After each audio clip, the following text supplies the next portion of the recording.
আমার প্রিয় ভাই আপুরা সবসময় আমাকে জিজ্ঞাসা করে, আপু আমার বাসায় মেল ক্যাট আছে, ফিমেল আছে, তবু মেল ক্যাটগুলো বেশি দুষ্টুমি করে, সবসময় এগ্রেসিভ থাকে, যেখানে সেখানে পি করে। এর থেকে রক্ষা পাওয়ার উপায়টা কি? ছেলে বাবুরা কিন্তু সবসময় এগ্রেসিভ থাকে, সব বিড়াল কিন্তু হয় না, বেশিরভাগ ছেলে বাবুরাই কিন্তু এগ্রেসিভ থাকে। ওই এগ্রেসিভ থাকার কিন্তু অনেক কারণ আছে। ধরেন যে ডিপ্রেশনে গেলে, তারপর বেশি হিটে থাকলে, মিটিং না করলে, বয়ঃসন্ধিকালের কারণে এরা কিন্তু এগ্রেসিভ হয়ে থাকে।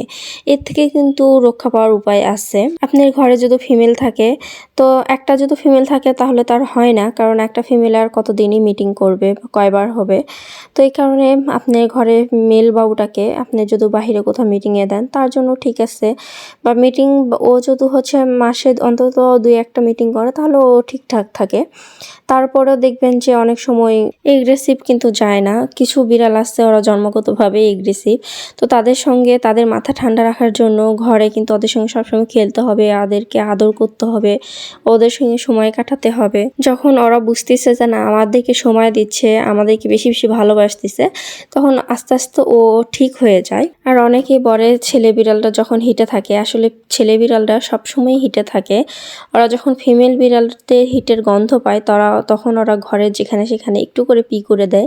সেটার যে মাশাআল্লাহ এত দুর্গন্ধ তা বলার বাহিরে। আমাদের তো থাকতে থাকতে সহ্য হয়ে যায়, কিন্তু বাহিরের কেউ হঠাৎ করে ঘরে আসলে একদম আর থাকতে পারে না, কারণ বলে যে প্রচুর দুর্গন্ধ। আসলেই সত্যি অনেক দুর্গন্ধ হয় ছেলেবাবুদের পির। ওই যে ছেলেবাবুরা যখন একটু একটু করে পি করে, আমি কিন্তু এর আগে দেখাইছি একটা ভিডিওতে, আপনারা চাইলে দেখে নিতে পারেন। ডাইপারটা কিন্তু খুব কাজের। আমি কিন্তু মাঝে মাঝে সিম্বার সঙ্গে এটাই ট্রাই করি। আর আমার ছেলেটা এগ্রেসিভ হওয়ার কারণ মূলত আমার নিচতলা বাসা, আর আশেপাশে বিড়ালরা সবসময় দৌড়াদৌড়ি করে, যাওয়া আসা করে আশেপাশ দিয়ে। তো তখন ও কিন্তু ওটার গন্ধে স্মেলে খুব বিরক্ত হয়ে যায়, রেগে যায়।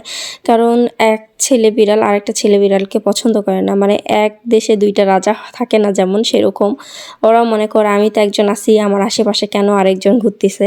এই জন্য কিন্তু ওরা রেগে যায়, সবসময় এগ্রেসিভ থাকে। এই জন্য সবসময় চেষ্টা করবেন ওদেরকে সময় দেওয়ার জন্য, ওদেরকে আদর করার জন্য, ভালোবাসার জন্য, ওদের পছন্দ মতো খাবার দেওয়ার জন্য। আর কোনো কিছুতে যদি না হয় তাহলে একটা কিন্তু ক্যাটনিপ পাওয়া যায়, ওইটা ইউজ করতে পারেন। ওইটা মোটামুটি কাজে দেয়। আপনারা আবার বলতে পারেন ক্যাটনিপটা কি? ক্যাটনিপ হচ্ছে, আমার এর আগে ভিডিও ছাড়া আছে, আপনারা চাইলে দেখে নিতে পারেন। ক্যাটনিপ হচ্ছে বিড়ালের একটা খাবার, যেটা দিলে ওরা ওই স্মেল পাইলে ওইটাতে ওরা অনেকটাই শান্ত থাকে কিছুক্ষণ টাইম। আর একটা কাজ করতে পারেন, মাঝে মাঝে ওদেরকে বাহিরে ছাদে ঘুরতে নিয়ে গেলে তখন ওদের মনটা ফ্রেশ হয়। এক জায়গায় ঘরের ভিতরে থাকতে থাকতে বন্দি জীবন ওদের আর ভালো লাগে না, তখন কিন্তু এগ্রেসিভ হয়ে যায়। বাহিরে গেলে ওদের মনটা ফ্রেশ হয় প্রকৃতির সঙ্গে থাকলে। তো চেষ্টা করবেন বাবুদের সঙ্গে আলাদাভাবে সময় কাটানোর জন্য, আর ওদেরকে মাঝে মাঝে বাহিরে ঘুরতে নিয়ে যাওয়ার জন্য।